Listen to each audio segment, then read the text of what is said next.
Ticket বিক্রির একটা কথা বলা হয়েছে। মাননীয় স্পিকার,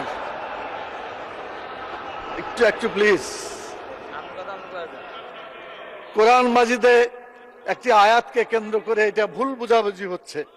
আল্লাহ তাআলা সূরা তওবার 111 নম্বর আয়াতে বলেছেন যে আল্লাহ তাআলা জান মালকে কিনে নিয়েছেন জান্নাতের বিনিময়ে। এটা আল্লাহর কথা।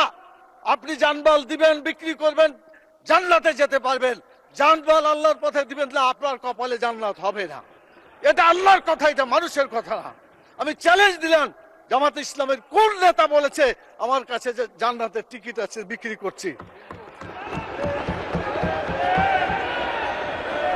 মাননীয় প্রধানমন্ত্রীকে জবাব দিতে হবে কেন তিনি এটা বলছেন।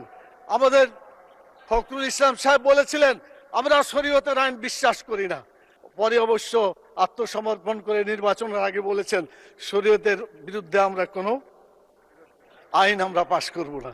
তো ধন্যবাদ ওনাকে অন্তত তওবা করে ফিরে এসেছেন।